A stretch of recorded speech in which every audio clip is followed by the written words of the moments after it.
हम सम फलन यानी इवन फंक्शंस और विषम फलन यानी ऑड फंक्शन के बारे में पहले ही पढ़ चुके हैं। हमें यहां पर सम फलन और सम संख्याओं और विषम फलन और विषम संख्याओं के बीच अंतर में कोई भ्रम नहीं होना चाहिए।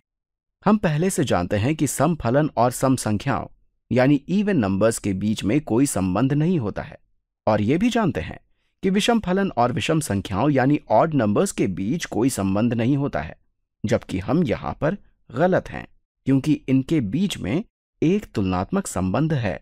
मैंने इसे पिछले उदाहरण में किया था जहां हमने देखा था कि x का वर्ग एक सम फलन है और x की घात 3 एक विषम फलन है।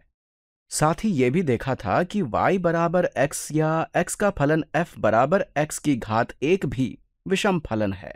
हमें यहां पर ध्यान देना चाहिए, और मैं स्पष्ट कर देता हूं कि ये एक साधारण उदाहरण है, या यूं कहें कि ये सम फलन और विषम फलन के साधारण उदाहरण हैं। और जब x की घात कुछ भी लेते हैं, सम हो या विषम, इससे हमें यह पता चलता है कि हमारा फलन सम है या विषम है। हमें यहां पर इसे बहुत ही ध्यान से करना चाहिए।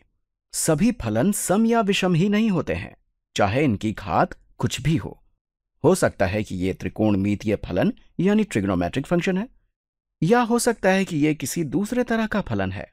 यहां घातांकों यानी एक्सपोनेंट्स का होना जरूरी नहीं है, क्योंकि यहां हम इन घातों को देखकर सिर्फ ये बता सकते हैं कि ये फलन सम है या विषम है।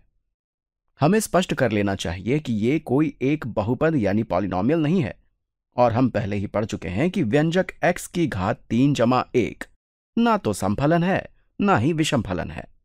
लेकिन अगर आपके पास x की कुछ घात है तो इसे देखकर आपके दिमाग में यह ख्याल आएगा कि हम इसे सम या विषम फलन कह सकते हैं, क्योंकि जब x का फलन f बराबर x की घात 1 है तो ये y बराबर x के समान ही है, इसलिए ये विषम फलन है।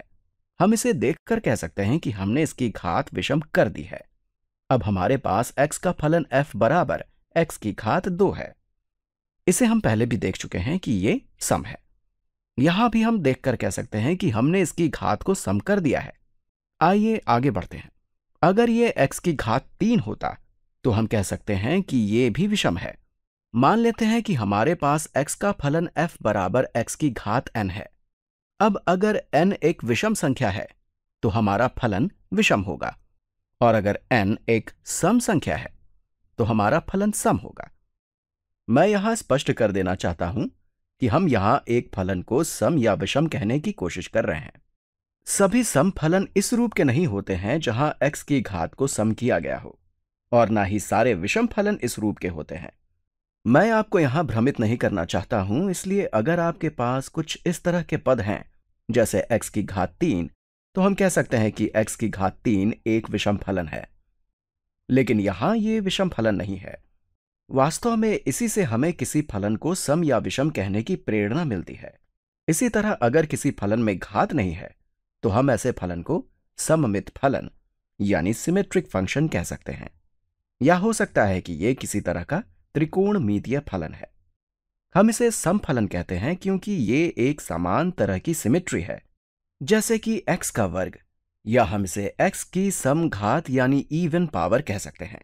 हम इन सभी के समूह को एक सम फलन कह सकते हैं, और बाकी ये सभी चाहे इनमें घातांक यानी एक्सपोनेंट हो या नहीं, जब हम x की घात विषम करते हैं तो इनमें कुछ सिमेट्रीज हैं, इसलिए हम इसे विषम फलन कहते हैं।